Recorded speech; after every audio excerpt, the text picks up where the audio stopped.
addicted to this person. Think of it almost like you went no contact with this guy, but you still crave interacting with him.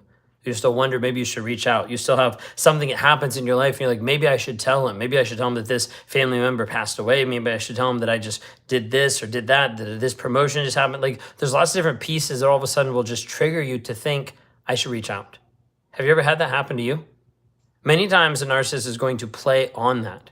Hope and pray that you're going to respond or that you're going to reach out when you're at your lowest. This could be around Christmas time when you're all alone. This could be around Valentine's Day when you still miss him.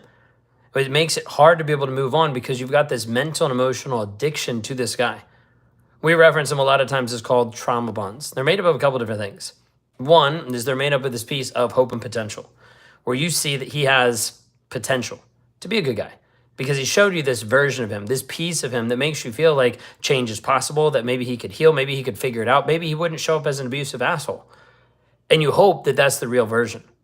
You hope that that's going to shift. You hope that that's going to change, but the reality is it doesn't. And it keeps you locked in this endless loop, hoping and thinking and praying that maybe it'll shift, but it still never changes.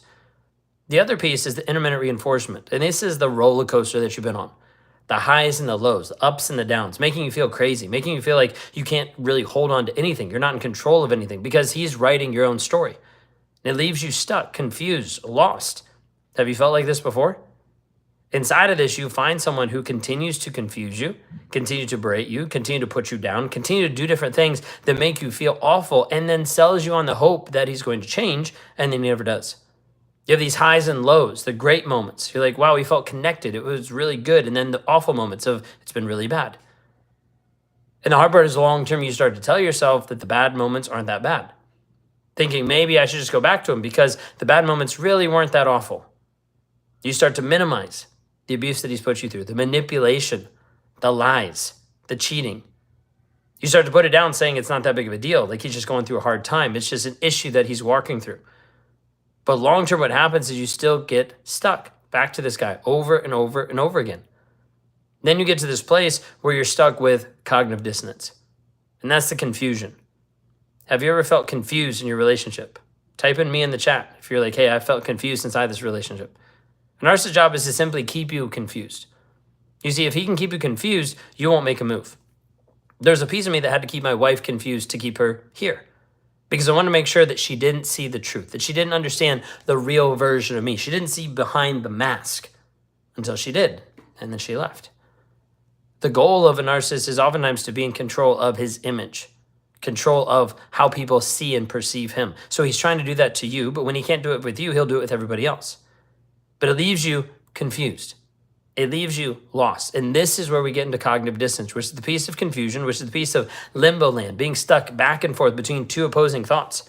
What do I believe? Do I believe his words or do I believe his actions? Do I believe this? Do I believe that? What do I actually believe? And when you don't know what to believe, you don't do anything, but you become a fact finder. You become a detective.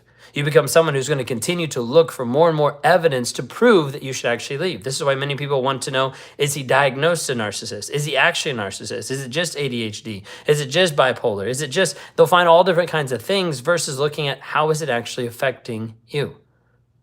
The cognitive dissonance messes with your head so much that you don't even know what to believe. You've been gaslit into believe, you've been conditioned to believe his reality, not your own.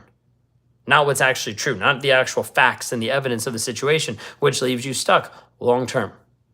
You see, when we're dealing with a trauma bond, it's this mental and emotional addiction going back to this guy, and it comes from the intermittent reinforcement, the cognitive dissonance, and the hope and potential that you have in this guy, thinking that he's going to change, grow, or develop, and he still hasn't. Is this you? Are you stuck inside of this confusion over and over and over? Oftentimes it'll make you feel like you're crazy, like you're living in chaos, like you don't even know what to do, and you'll simply be survival mode, which is like a zombie just showing up for work, showing up for the kids, but not really present, going through the motions, when in reality you're dying inside.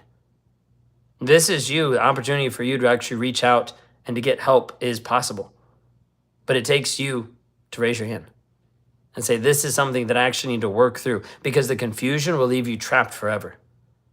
If I can help you with this, go to rawmotivations.com. It's an opportunity there for you to be able to book a free call. And inside of this, be able to see and understand how to get clarity inside your life, how to get clarity inside the relationship that you're in by looking at the facts, not just the emotions, not just the feelings, but the facts of how it's affecting you.